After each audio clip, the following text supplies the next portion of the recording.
An ankle monitor is a digital leash, a device meant to keep society safe by tracking those on parole or supervised release. It's a small plastic box, broadcasting a person's location to authorities, promising control and accountability.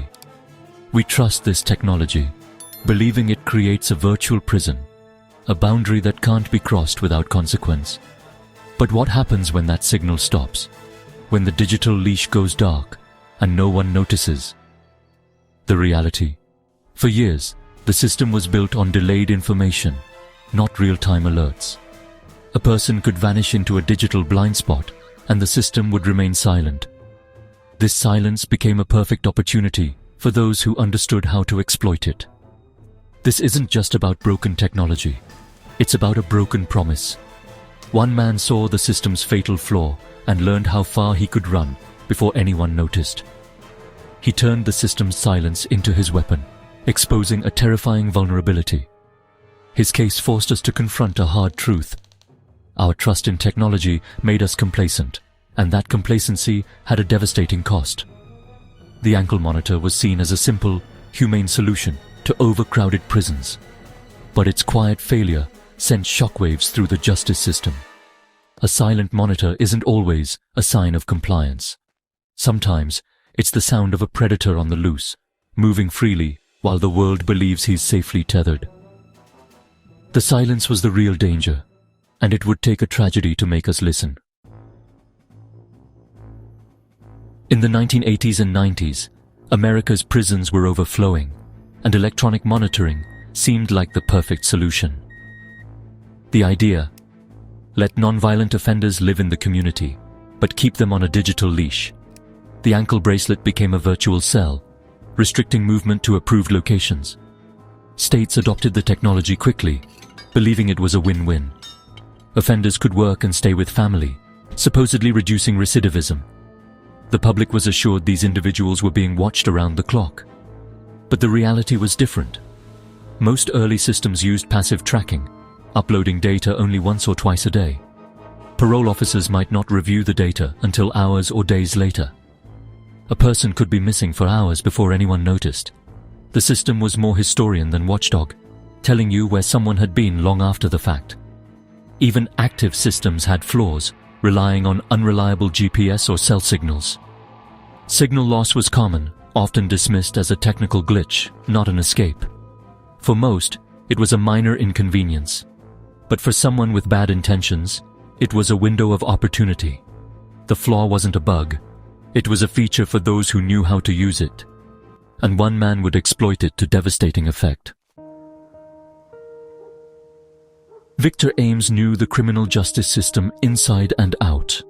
With a history of escalating offenses, he was placed on supervised release with an ankle monitor. To authorities, he was just another case file. But Ames saw the monitor as a puzzle, not a restraint. He listened closely during orientation, learning about alerts and, crucially, about signal loss. For officers, signal loss was a minor technical issue. For Ames, it was the key. He experimented, disappearing into basements or underpasses, then reappearing. No one ever called, no one checked. He realized the system didn't panic when he vanished for short periods. It simply logged a signal loss. Ames discovered he could create pockets of invisibility. With this knowledge, he became a ghost, able to slip off the grid, commit a crime, and return before anyone noticed. The ankle monitor, meant to ensure compliance, gave him a dangerous sense of freedom.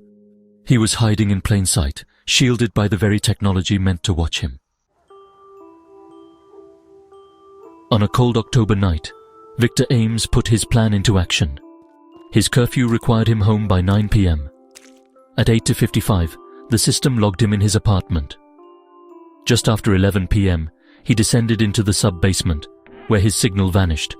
No alarms, no notifications. For 3 hours, Ames was a ghost. He slipped out, traveled across town, and committed a brutal, premeditated crime against his ex-girlfriend. The monitoring system, society's supposed safety net, was blind. Before 2 a.m., Ames returned, reconnected his monitor, and the system logged him as in zone. To anyone checking, it looked like a simple technical glitch. The system had no idea where he'd been or what he'd done. The next morning, the crime was discovered. Initially, Ames wasn't a suspect. His monitoring data showed he'd been home all night.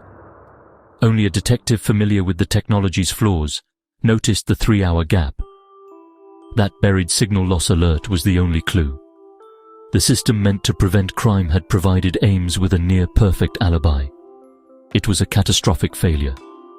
The truth was about to come out, and the consequences would be far-reaching.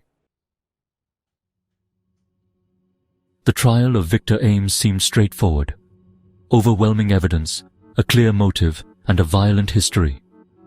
But soon, the spotlight shifted to the electronic monitoring system itself. The prosecution had to explain to the jury how Ames could commit the crime while wearing a GPS monitor. Experts testified about passive tracking, signal loss, and delayed alerts. The defense argued the state was responsible for using flawed technology, claiming real-time tracking could have prevented the crime. The courtroom drama became a referendum on the system, not just the man.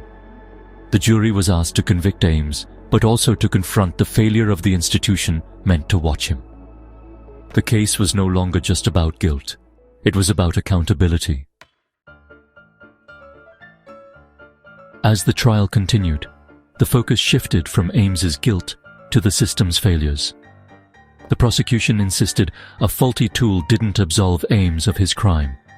The defense hammered on systemic negligence, calling witnesses from other states with similar monitoring failures. They argued the state and monitoring company knowingly accepted risk, putting the community in danger. The jury found Ames guilty, but the foreman issued a rare statement. While Ames was responsible, the system's failures were deeply disturbing. The verdict was a conviction of one man, but an indictment of an entire industry. Public outrage followed. News outlets dubbed it the silent leash case. Victims' rights groups demanded answers about vulnerabilities in their own communities. The Ames case exposed the uncomfortable truth. Our technological safety nets were full of holes. The pressure for change was immediate. The system had been judged and found wanting. The call for reform was impossible to ignore. The fallout was swift. The victim's family sued the state and the monitoring company for gross negligence. Their lawsuit became a national test case for accountability. Under public pressure, states passed new laws, Ames's laws, mandating real-time GPS tracking and instant alerts for high-risk offenders. The days of reviewing logs the next morning were over. The private monitoring industry scrambled to upgrade technology or risk losing contracts. Live tracking and instant alerts became the new standard.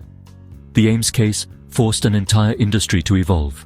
Parole officers' jobs became more demanding, requiring faster responses and better training. The era of passive oversight ended. The brutal wake-up call: technology is only a tool, not a substitute for vigilance. The reforms after the Ames case brought real-time tracking and instant alerts, closing the loophole he exploited. But the case taught a deeper lesson. Technology will always have blind spots. Over-reliance on machines can become a vulnerability. True supervision requires human judgment, not just data. Even today, sophisticated offenders can find new ways to evade detection. An ankle monitor can track location, but not intent or actions inside a home. The silence from the system may still mask hidden threats. The lesson extends beyond ankle monitors, to every automated system we trust for safety. The greatest danger is complacency. Believing a technological solution means the problem is solved. Safety demands constant vigilance, not just better gadgets. Today, electronic monitoring is far more advanced and the digital leash is stronger. But the flaw Ames exploited existed for years, nationwide. How many other crimes happened in those moments of digital silence? How many victims were never found because the system provided a perfect alibi? The story of Victor Ames is a permanent reminder. We must question, test, and verify our technology. Silence does not always mean safety.